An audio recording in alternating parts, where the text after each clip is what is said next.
네, 다른 강의들 유익하셨나요? 좀 많이 급하게 준비하느라 부족할 수 있는데. 좋았습니다. 네, 감사합니다. 저도 이번에 아까 제가 말씀드린 6월 말에 진행될 기술 공유 세미나 관련해서 저도 한번 이렇게 오늘 두 자리를 이제 현업자분들을 모셔봤잖아요. 제 말과 다르게 현업자분들만 모셔오면 안 되기 때문에 저도 알고 있는 내용을 한번 공유하고자 이번에 이런 자리 한번 마련해봤습니다. 네, 그러면 FSA TTC를 사용한 서스펜션 설계에 대해 이번 시간 세미나 진행해보겠습니다. 네, 저희 챌린지에서 올해부터 적용하게 된 설계 방법 및 프로세스를 차근차근 소개해드리는 자리로 진행할 예정이며 각 회원별로 설계하는 방법 및 중점적으로 보는 시각이 다를 수도 있으며 미숙한 점이 있을 수 있다는 점 미리 양해 부탁드립니다.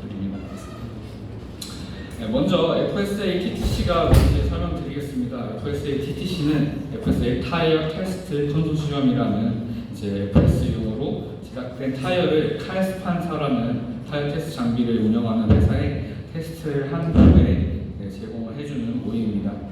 현재 조사한 바로는 국내에 약 9팀 정도 가입이 되어 있는데 다른 FSA다 보니까 포뮬러 타이어를 사용하긴 하는데 몇 년 전까지만 해도 한국에 한국 타이어나 금호 타이어를 사용하시는 분들이 많아가지고 이런 타이어 데이터를 사용하기 어려웠을 거라고 생각합니다.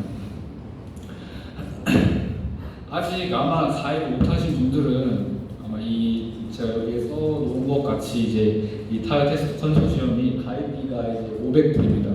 500불이 부담이 되는 가격이기도 하고 해서 아직 가입 못하신 회원들가 많은 것으로 예상되는데 이번 강의를 통해서 다른 TTC에 대해서 알아가고 설계할 때 반영하셨으면 좋겠습니다. 저희도 이거 20년도에 구입을 진행하였는데 이 사이트에 데이터가 어디 있는지도 몰라가지고 약 2년 동안 사용을 못했었는데요. 이제 22년이 되어서야 제대로 활용하게 되었습니다. 네, 현재 서스펜션 설계를 담당하고 계신 회원님들은 대부분 다 이해하고 계시겠지만 타이어는 자동차의 알파이자 오메가입니다. 차량을 움직이게 하는 가장 중요한 부품으로 차량은 손바닥만한 작은 면적 4개를 이용하여 차량을 움직이고 멈추게 하며 차량의 방향을 제어해주고 엄청난 차량의 무게를 버티게 해줍니다. 서스펜 설계자는 이를 인지하여 항상 4바퀴가 지면에 부착되어 차량을 제어할 수 있게 설계를 진행하여야 합니다. 그러면은 타이어 크기대로만 지오메트리를 잘 짜면 되지 왜 TTC를 구매하면서까지 타이어 데이터를 확보해야 되는 이유는 뭐냐라고 질문할 수 있습니다. 바로 아래와 같은 정보를 습득할 수 있기 때문입니다. 서스펜션에 적용되는 하중이 용량을 선정하기 위해서 타이어의 버티컬 로드 대 레터럴 포스를 확인하여 설계를 진행하여야 하며 이에 부족한 버티컬 로드는 에어로 파츠로 보강을 해줘야 합니다. 이에 맞춰서 에어컨을 설계하고 제작해야 하며 추가로 조향 및 파워트레인 설계를 진행하여야 함으로써 차량 설계의 타이어 데이터 분석은 가장 첫 번째로 이루어져야 되는 단계입니다. 그래서 저희 챌린저 팀은 위와 같은 프로세스로 서스펜션 설계를 진행하게 됩니다. 먼저 차량 스펙 및 컨셉을 우선 정하여 차량에 주어지는 컨디션을 먼저 파악해야 됩니다. 예를 들어서 저희가 스키드 패드 4.9초를 달성하겠다, 아니면 가속을 3.8초를 진행하겠다, 아니면 군산 내구 레이스를 랩타임 시뮬레이터로 해서 몇 분 이내로 들어오겠다, 그런 목표를 먼저 잡아서 타이어 데이터를 분석하여 가지고 여러 가지 타이어들을 비교하면서 알맞는 특성의 타이어를 선정해야 합니다. 그 후 우선 선정하게 된 타이어의 데이터를 자세히 확인을 하고 어떤 컨디션까지 버틸 수 있는지 계산을 한 뒤에 지오메트리 설계를 해야 합니다. 예를 들어 저희가 이번 작년에 사용했던 43075 타이어의 경우 저희가 선정하게 된 이유는 타이어가 여느 FSA 타이어보다 약간 작고 그것으로 인해 회전 관성 질량을 줄일 수 있기 때문에 선택을 하였는데요. 그에 대한 리스크로 수직 항력에 대해 나오는 레터럴 코스가 적당한 단점이 있었습니다.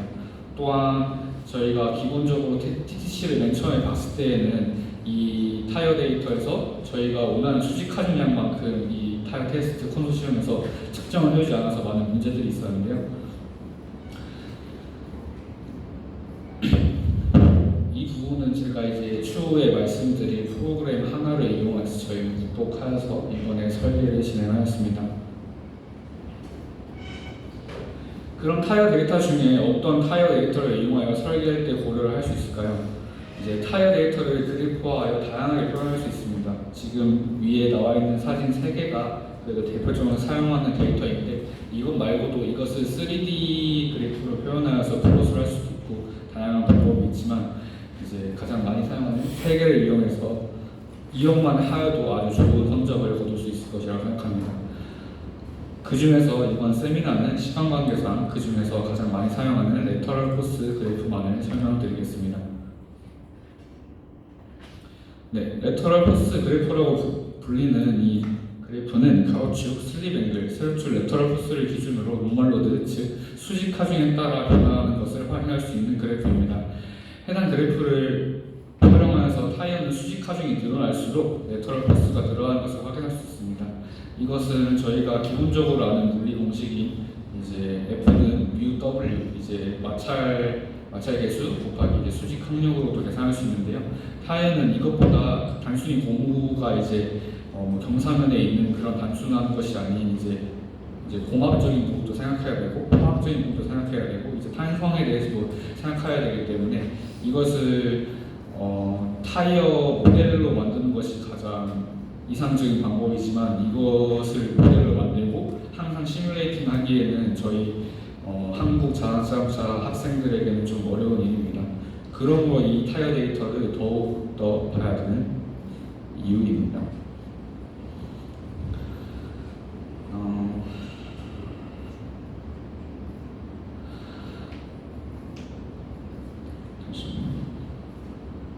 네, 해당 그래프를 통해 타이어는 이제 수직이 늘어날수록 레터럴포스가 증가한다는 걸 아까 말씀드렸죠.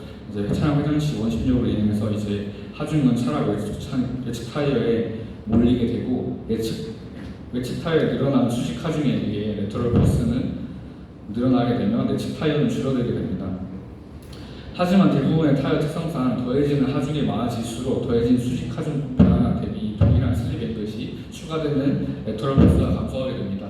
제가 이제 왼쪽에 나온 그래프처럼 이제 정적 상태가 만약에 6,000N이라고 가정했을 때 더해지는 양은 2,000N임에 반해 이제 늘어나는 레터럴 포스는 빠지는 양보다 더 적은 것을 확인할 수 있는데요. 이것을 이용하여서 저희는 포뮬러 차량은 최대한 하중 용량이 적게 설계하는 것이 옳다는 것을 알 수 있습니다. 하지만 이것을 완전 적게 사용하게 될 경우에는 승차감 같은 문제도 있지만 다른 문제도 발생하기 때문에 서스펜션은 항상 이 부분을 타협화해서 서스펜션을 진행해야 합니다.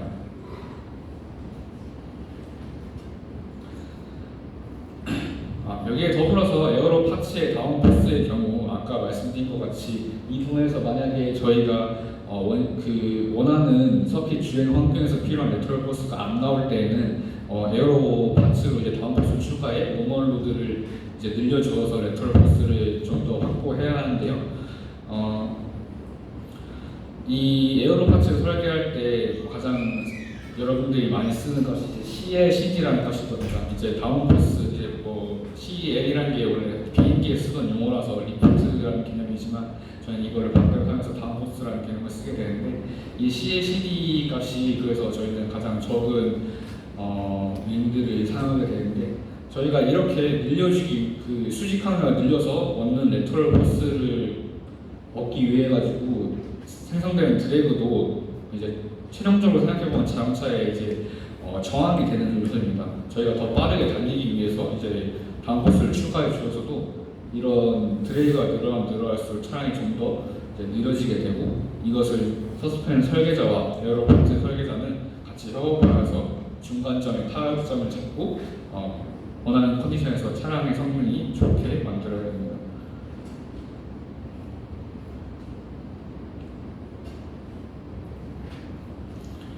그리고 레터럴 패스 그래프에 포함되어 있는 슬립 앵글로 이제 에커먼 지오메트리 또한 설계를 고려할 수 있습니다.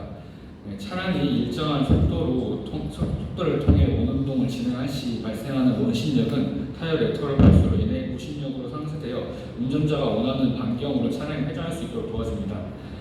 만약 레터럴 패스가 부족하여 원심력이 더 강해질 경우 차량은 그리던 궤도에서 벗어나 더 큰 궤도를 그리게 되며 원하는 궤도를 유지하기 위해서는 차량의 속도를 줄여야만 합니다. 이 내용을 바탕으로 아주 왼쪽에 있는 그래프와 같이 간단하게 표현할 수 있는데요. 이 내용을 바탕으로 타이어 데이터를 이용해 차량이 원하는 회전 반경에서 얼마의 속도로 주파 가능한지 가능하고 이에 맞춰 예커먼 지오메트리를 그려야 됩니다. 설계해야 됩니다.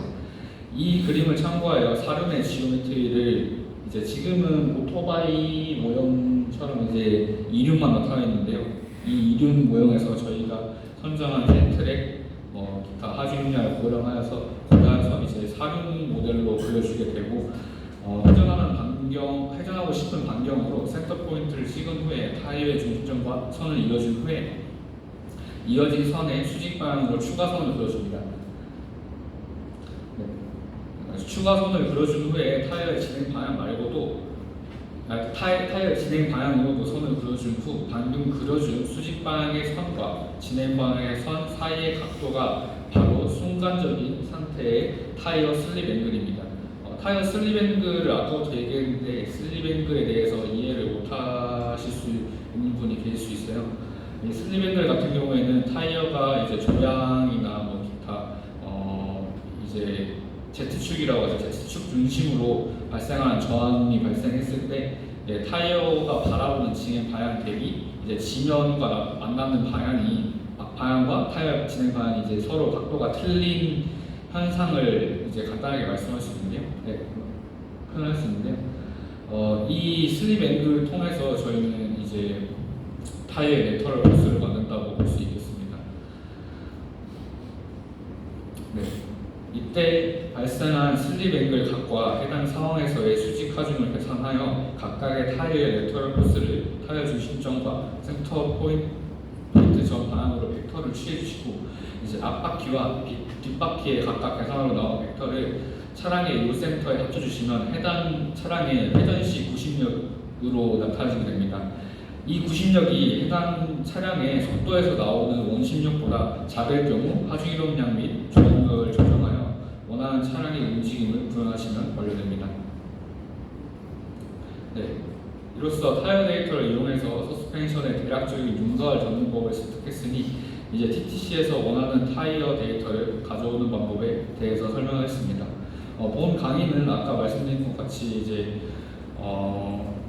지금 국내에 9팀이 이제 TTC를 구매하여 사용하고 있는데 사용하지 못한 팀들을 위해서 작성하였고 혹여나 이제 지금 TTC를 이번 강의를 통해서 구매를 고려하고 계신 분들이라면 제가 이 강의 자료로 카페에 올려놓을 테니 다시 한번 보시고 그때 설계해 주시면 감사하겠습니다.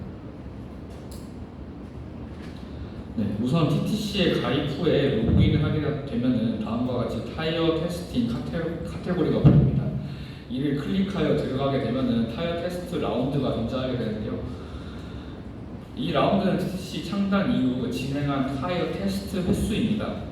현재는 라운드 9까지 나오고 이것이 가장 최신 자료이며 테스트를 진행한 라운드에 따라 그 당시에 존재한 타이어에 대한 데이터가 존재하며 이제 같은 타이어가 존재하더라도 그 생산 연도에 따라서 컴파운드가 다를 수 있기 때문에 이를 참고하여서 나중에 추후 설계를 하실 때 참고하셔야 됩니다. 라운드를 선택한 이후에는 다음과 같을 수 있는 자료들이 나열되어 있는데요. 상단 3개의 자료에서 해당 라운드의 정보들을 습득할 수 있기 때문에 이것은 필수로 봐야 하는 정보입니다. 그 중에서 런 가이드라는 내용의 자료를 살펴보시면 다음과 같이 나와 있는데요. 테스트와 테스트 넘버링별로 어떤 컨디션에서 테스트를 진행하였는지 또한 테스트 간에 문제가 발생하지는 않았는지 알려주게 됩니다. 예를 들어 이번 라운드 9에 후저 4307 테스트 과정에서 4번 테스트 도중 문제가 발생하여서 5번 테스트로 한 번 더 진행하였다고 명시되어 있습니다. 뭐 다른 이제 자료를 보게 되면은 어떤 부분이 문제가 생겨가지고 한 번 더 테스트를 진행하게 된 나오는데 뭐 그 부분에 대해서 관심이 있는 내용이 아니라면은 웬만하면은 이제 4번 데이터를 사용하지 않고 5번 데이터를 사용해야 된다는 것을 인지하시면 될 것 같습니다. 네. 해당 런 가이드로 데이터를 확인하고자 하는 데이터의 넘버링을 확인한 후에 이제 타이어 데이터를 다운로드 해줘야 됩니다. 가져와야 될 데이터는 다음을 확인하여 골라서 다운로드 해주시면 됩니다. 이제 뭐 로우 데이터, 런 데이터, 뭐 코너링, 브레이크 드라이브, 그리고 아스키 코드 2, 그리고 매트랩, 그리고 이제 SI 단위계, USCS 이제 뭐 미국 단위계죠. 그리고 지금 라운드 9 같은 경우에는 테스트한 타이어가 별로 적어서 한꺼번에 통합되어서 이제 제공을 하는데 이제 라운드 8이나 7 같은 경우에는 10인치와 13인치를 구분하는 것도 존재하니 이것을 보고 다운로드 해주시면 됩니다.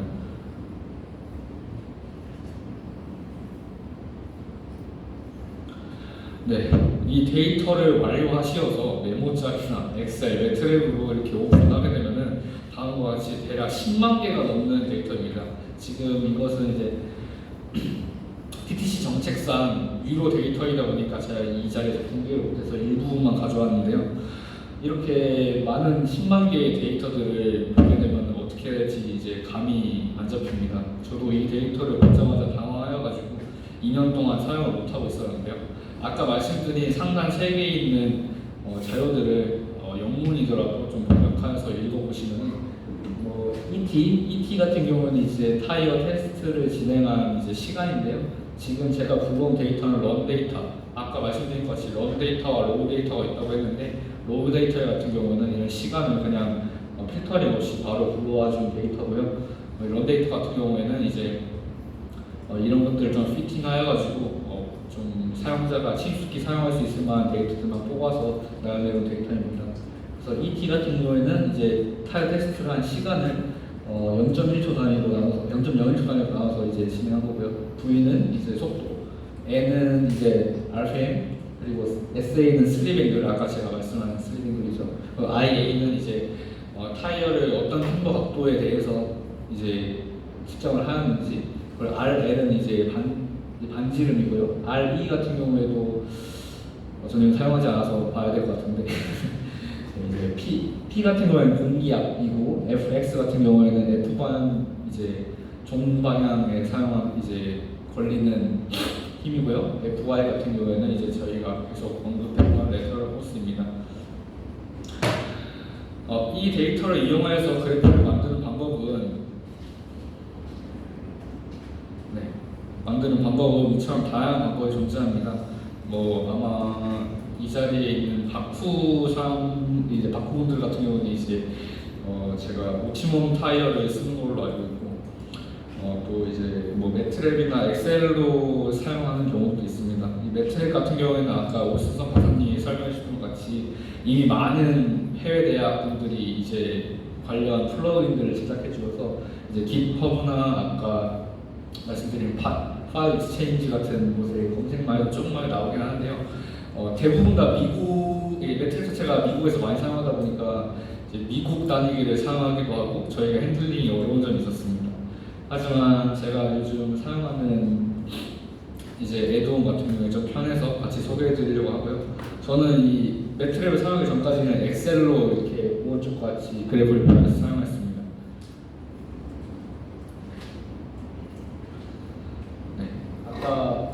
제가 말씀드렸다시피 이것을 실습을 해보려면 타이어 TTC를 구매하느냐만 가능하고요.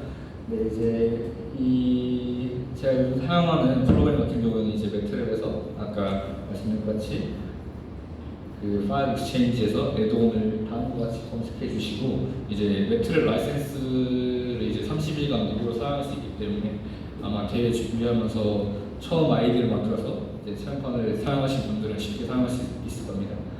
이제 이것을 매트랩을 켠 상태로 이제 다운로드 눌러주시게 되면 매트랩에 이 플러그인이 이제 설치되게 되는데요. 이 오른쪽 사진에 있는 맨 오른쪽에 매직 포뮬라라고 되어 있는 이 프로그램입니다.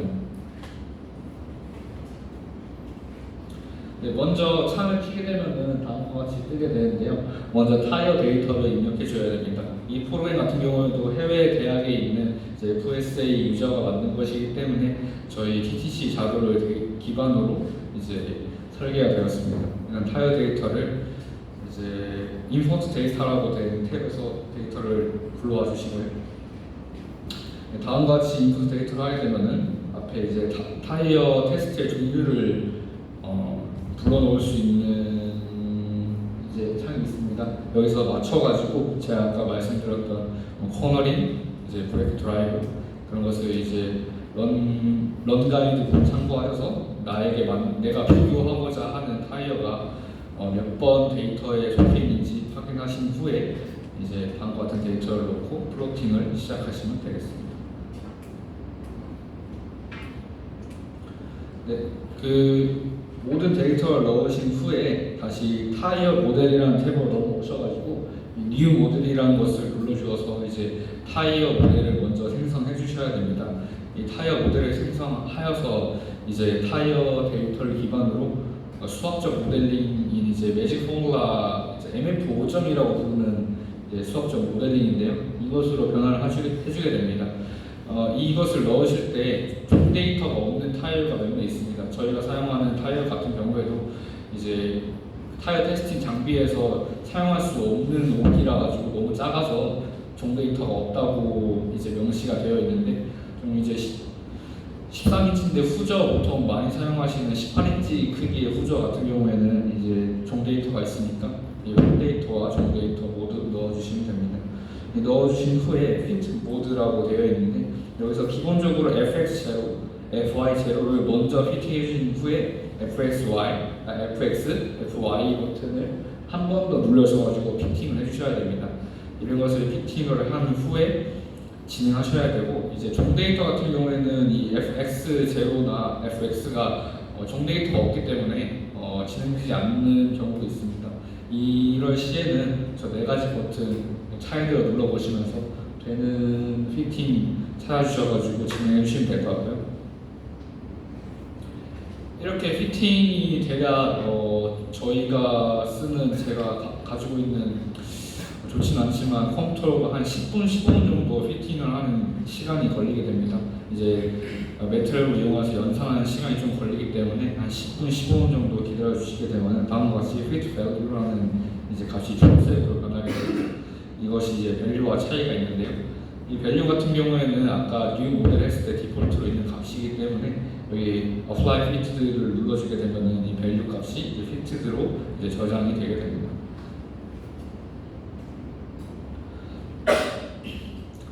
네, 이렇게 완료된 후에 이제 저희가 만든 모델을 타이어 애널리시스라는 탭으로 이동하여서 그래프를 그릴 수 있게 되는데요.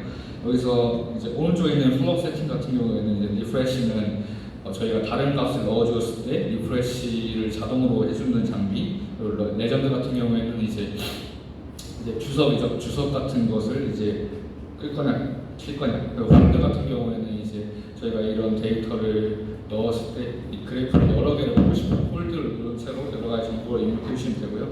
그리고 x 액시스, y 액시스 축, 이제 x축, y축 같은 경우에는 이제 이 프로그램 같은 경우에는 이제 행 데이터와 종 데이터 두 개만 볼 수 있습니다. 행 데이터, 종 데이터 어떤 것으로 플로팅할지 정하는 거고요. 이 x 레인지 같은 경우에는 이제 슬리밴드 값을 어디까지 설정할 것인지 이제 나타내주는 이 그래프 설정입니다. 오른쪽에 써진 것 같이 저희가 변화할 수 있는 값들은 이제 캠버와 공기압, 수직 하중이 있겠는데요. 이 세 개를 이용하여 가지고 이제 홀드를 누른 후에 그리게 되면은 다음과 같이 이렇게 여러 가지의 여러 가지는 아니고 이제 여러 상황 조건에서 타이어 데이터를 확인할 수 있습니다. 이제 그래프에 점을 찍게 되면은 이제 그 부분의 값이 몇인지도 나오게 되고요. 원고 쪽과 같이 주석도 달릴 수 있게 만들 수 있습니다. 또한 이제 아까 만든 홀드를 유지한 채로 그 다른 타이어 데이터를 불러오게 되면 다음과 같이 비교도 할 수 있고요.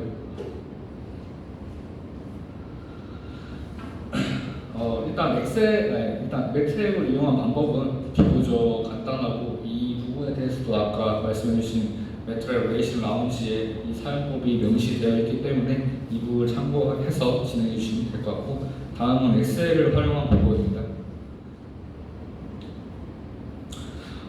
제가 원래 엑셀을 활용한 방법을 한번 실습을 시켜드리고자 타일 데이터를 만들어가지고 오려고 했었는데 이 타일을 만드는 과정에서 좀 문제가 있어가지고 가져오지 못했고요. 다음과 같이 저희가 원하는 값들을 이렇게 따로 불러가지고 다음과 같이 불러와 주시면 됩니다. 이제 아까 말씀드린 것 같이 IA는 이제 캠버 각도, 그리고 P는 프레셔, 그리고 FY는 이제 레터럴 포스, FZ는 이제 수직 하중, MZ는 이제 셀프 얼라인 토크입니다. 이 부분에 대해서 엑셀에 그냥 CSV나 다른 파일들을 이렇게 불러오게 되면은 자동으로 피팅을 해주는데, 이 부분에서 저희가 원하는 값들을 이제 엑셀에 있는 조건 소식이라는 기능을 이용해가지고 다음과 같이 표시를 해주면 됩니다. 이렇게 조건 소식을 하게 될 경우에는 이 타이어 데이터에서 한 가지 아까 말씀드린 런 데이터 1, 2, 3, 4 같은 곳에서 캠버를 여러 번 바꾸는 경우도 있어가지고 저희가 캠버에 따라가지고 어떤 것이 벡터 코스가 제일 큰지 확인하려고 하면은 이 부분들을 이제 데이터 라벨링을 해주는 과정이 필요합니다. 이 부분을 라벨링을 해주기 위해서 조건 서식이라는 걸로 눈으로 편하게 해주는 방법이 있고 함수를 이용하는 방법도 있는데, 저 같은 경우에는 그냥 데이터 라벨링 그냥 눈으로 보고 했고요. 근데 기본적으로 이게 세로 충만해도 한 80만 개 정도 있을 겁니다, 데이터가. 이것을 일일이 분리하는 게 좀 어려울 수도 있지만 저는 일일이 분리해서 이제 확인했고요. 또 굳이 분리해가지고 그래프를 그리지 않아도 됩니다. 저희가 원하는 조건 캠버곡의 0도인 상태에서 CPSI일 때 슬립 앵글이 5도일 때는 레터럴 포스가 얼마나 나오냐, 그러면은 그 부분에 대해서 찾은 다음에 아니면 검색 기능 이용해서 찾은 다음에 이제 그 상태의 시에 이제 레터럴 포스가 얼마나 나오는지 확인하면 되겠습니다. 네, 저는 이 방법을 이용해가지고 다음과 같이 세 개 이제 데이터를 뽑았는데요. 맨 왼쪽에 있는 데이터 같은 경우에는 셀프 온라인 토크, 아까 말씀드린 것 같이 셀프 온라인 토크는 이제 조향에 이제 핸들로 오는 방향성을 확인하기 위해서 이제 참고로 해야 되는 자료이고, 이제 오른쪽에 있는 레터럴 포스는 아까 말씀드린 것 같이 가장 많이 쓰는 데이터, 그리고 맨 밑에 있는 것 같은 경우에는 제가 잘라가지고 안 보였는데 타일 데이터에 이제 가장 내측 중간에 온도를 표시해주는 그런 데이터도 있습니다. 그래서 저는 이 부분을 활용해서 이제 타이어 중심 온도가 어느 정도일 때가 가장 레터럴 포스가 잘 나오는지 확인을 하기 위해서 다음과 같이 표시를 했고요. 이 부분에서는 슬립 앵글 -11도일 때 11도에 이제 타이어 중심 온도가 60도일 때가 가장 높은 레터럴 포스인 2382N이 나온다는 것을 확인할 수 있었습니다. 제가 만든 엑셀 한번 보여드리고 마무리하겠는데,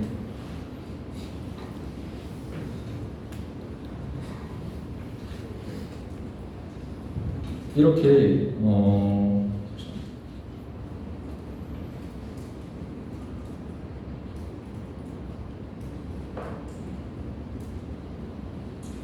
좀 키는데 오래 걸리는 데이터가 나가지고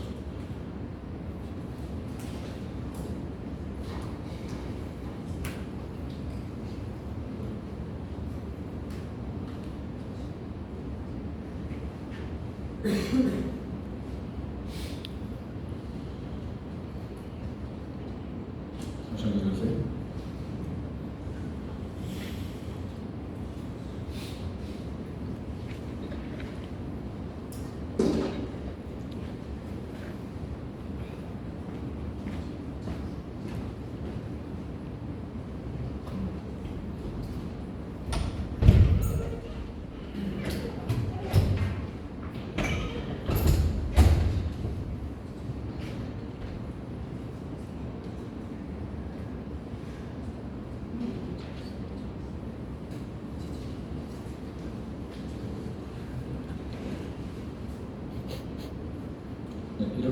바로 같이 데이터 라벨링을 현재 맞춰놓은 상태여서 이렇게 타이어로 하는 데이터를 이렇게 골라주게 되면은 이제 타이어 그래프가 바뀌는 것을 볼 수 있고, 이것의 데이터가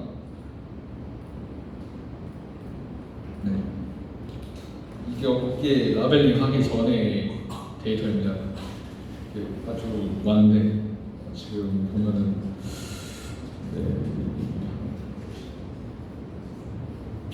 일단 아주 많죠. 이런 것들을 처음에 보면은 당황할 수밖에 없습니다. 이 부분은 제가 조건 소식으로 표시를 안 한 거고, 이렇게 표시를 한 건데, 이 오른쪽에 타이어 코드라고 되어 있는 이 부분은 이제 여기 보시면은 1965 타이어 11, 1965 타이어 12, 1965 타이어 13 이렇게 써 있는데, 이 부분이 이제 아까 말씀드린 럼 가이드에 있는 어떤 것이 몇 번째인지를 확인할 수 있는 부분입니다. 1965 같은 경우에는 이제 칼스판에서 제공하는 이제 넘버라 이렇게 신경 쓰실 필요는 없고요. 이 부분에서 이것들의 타이어 컨디션을 확인할 수 있습니다. 뭐 웜업을 진행했다라고 하는 것은 이제 W2라고 되어 있고, 이제 벨로시티 스케줄 뭐 40km, 24km, 72km 달렸다. 뭐 슬립 앵글 스케줄 이제 뭐 4도에서 12도, 12도에서 4도로 가는 코스를 밟았다. 뭐 캠버 스케줄, 뭐 캠버를 0에서 -4도, 4도, 0도에서 이동했다. 그리고 노멀 로드 스케줄, 뭐 노멀 로드 수직화 중을 얼마나 줄여가지고 데이터를 만들었다. 뭐 이제 킬로파스칼, 뭐 이제 공기압이겠죠. 이 공기압을 제가 이렇게 데이터 라벨링을 다 해서 어떤 데이터가 이제 어느 부분인지 파악을 하고, 이렇게 이제 여기 보면은 아마 이 K열이 이제 수직 하중일 겁니다. 얘는 이제 200N 가량으로 꾸준히 눌러준 것인데, 이제 아무리 기기가 하더라도 탄성이 있는 고무기 때문에 일정하게 하중을 누를 수는 없습니다. 그래서 저는 한 160부터 230까지가 200단계라고 생각을 하고 이렇게 다 같이 묶어놓은 상태이고요. 이 부분에서 H는 이제 공기압입니다. 공기압을 따라서 생각보다 이 레터럴 코스가 많이 변하기 때문에 이것들을 따로 구분해 주어가지고 이제 데이터 라벨링을 한 후에 그래프를 그려주셔야 편하게 됩니다. 좀 많이 어려운 말을 좀 했는데 이해가 되시는지 잘 모르겠습니다. 그래서 제 연락처 적어놨으니까 혹시 이번 강의 내용에 대해서 궁금한 점이나 서스펜션 설계하면서 이제 궁금하신 사항이 생기게 되면은 저한테 연락 주시면 답변을 드리겠습니다. 이상으로